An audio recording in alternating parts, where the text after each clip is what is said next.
Many people in the Western world look forward to a time when they can retire. But what is retirement? It's a time when the law dictates that a person is no longer required to be a member of the workforce and the remaining years can be spent enjoying an income, but by doing other things like travelling, relaxing, pursuing a passion, or spending more time with family. There is something very wrong with this concept, predominantly because it suggests that a person's working life is void or at least diminished of all these other things. The truth is that few people reach retirement, and many who do pass away only a few years into this phase of life. This week's Parsha Vayeshev, exhibits this very dangerous state. The word Vayeshev means to settle down. Genesis 37:1 says, Yaakov settled in the land of his father's sojournings, in the land of Canaan.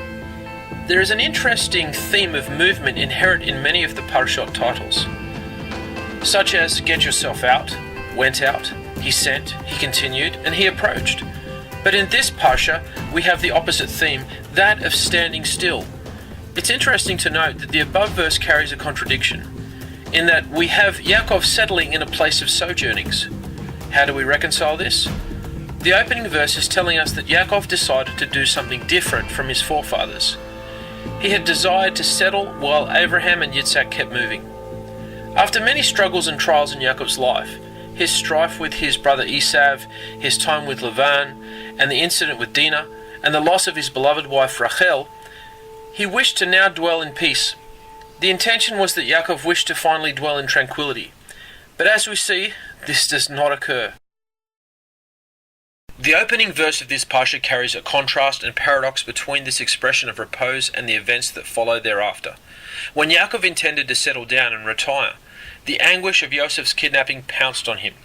Surely Yaakov had paid his dues already, and yet now at the age of 108, he had to deal with severe suffering.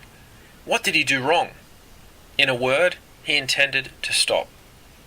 Whilst on earth, an Israelite cannot expect to live in perfect peace and tranquility, because while we are still alive in this pre-Messianic age, we have an ongoing job to do it no matter what age we find ourselves. There is more to life than simply living comfortably and passing our years on earth by working for a livelihood and eating and sleeping and drinking. These preoccupations are not an end of themselves but a means towards an end. We look forward to retire and relax, but it's not to attain freedom and liberty for its own sake. There is nothing wrong with retirement and being free, but the question is, what will retirement and freedom cause us to do?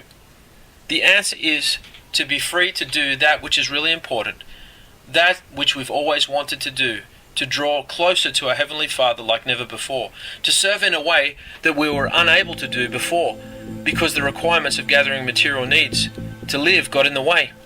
Our goal should not be to strive for earthly tranquility, but to see that the mission is to spread the word, train people in the word, and teach transgressors the way until it's done to its fullest.